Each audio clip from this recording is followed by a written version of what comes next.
Did somebody say monotremes?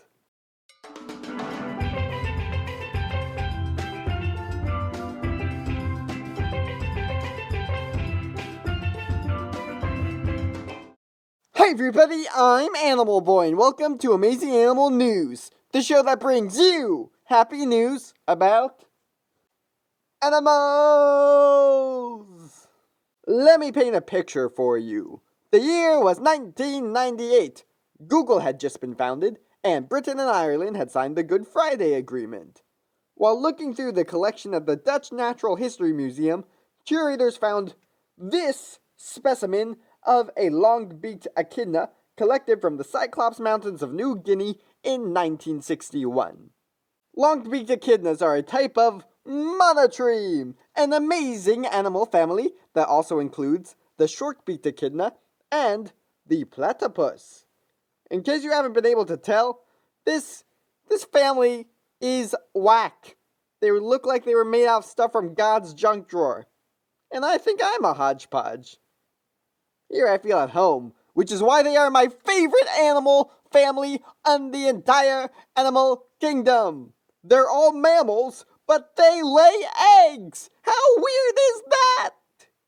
Back to long-beaked echidnas, they are equipped with quills like a hedgehog, a snout like an anteater, even though they mainly eat worms, and claws like a badger.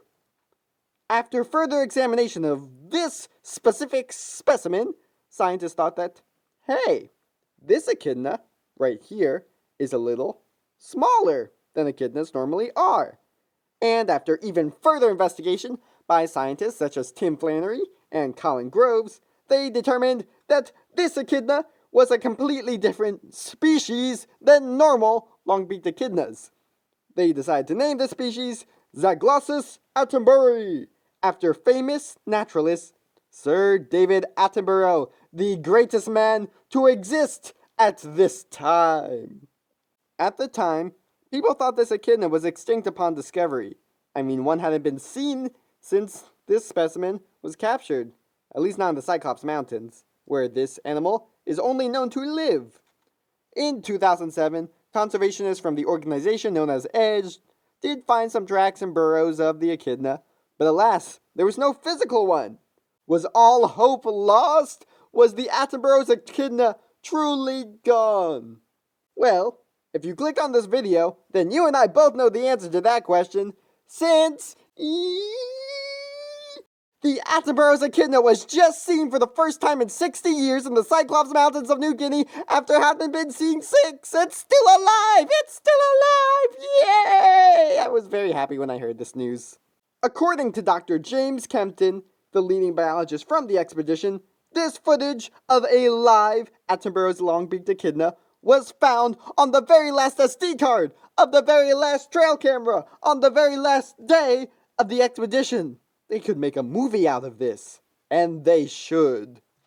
I, too, am very excited by this news, because I have booked the interview of my interviewing career, specifically this animal that I've been talking about this entire video. We have him. He's here in the studio. And his name is Dave. Well, David. Everybody, please welcome David, the Attenborough's echidna. Here we see the Attenborough's long-beaked echidna in a strange and new environment. How the animal boy reacts will determine whether the echidna agrees to go along with the interview or return back to his den. I beg your pardon? That was not the signal the echidna was looking for. He now must go back to his den where he will get some rest. No, David, please don't go. Please don't go. We still need to do this interview. That apparently was the call the echidna was hoping for. He returns to his chair and assumes the listening position. Okay. Do you always narrate yourself? The animal boy asks the echidna the most dire of questions. The echidna responds with his characteristic snorts and grunts, affirming the animal boy's suspicions. Sure.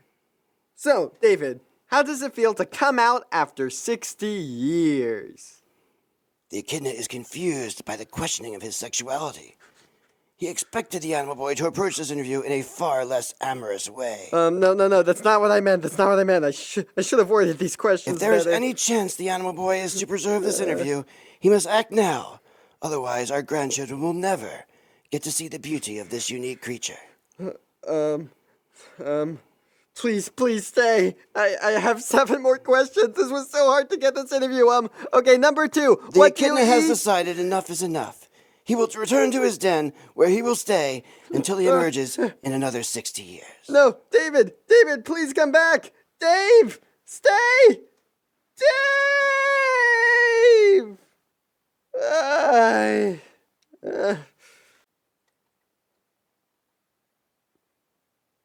Well, that could have gone better. Because Attenborough's echidna is so rare, there hasn't been much progress made when it comes to its protection. They are endemic to the Cyclops Mountains, and the best way to protect an animal is to protect its environment. Cyclops Mountains ain't protected. It is very, very, very in danger of slash and burn agriculture, which is a very sad practice on many levels, which involves taking a patch of forest, burning it to the ground, getting the nutrients from that burning, and then making a quick farm to grow food, and then farm gets quickly depleted, and move on to the next patch of forest, rinse and repeat of sadness. Hopefully the discovery of this rare mammal pushes the government of Indonesia, who currently controls that half of New Guinea, to protect the Cyclops Mountains. And while you're at it, put in some sustainable agriculture spots too, because people need to eat as well. Have a good day, and remember folks, in New Guinea, it is seen as a sign of a peace treaty to give your neighbor an echidna. So the next time you and your roommate argue over who ate the last piece of pizza, give them an echidna, and then take the last piece of pizza. See ya!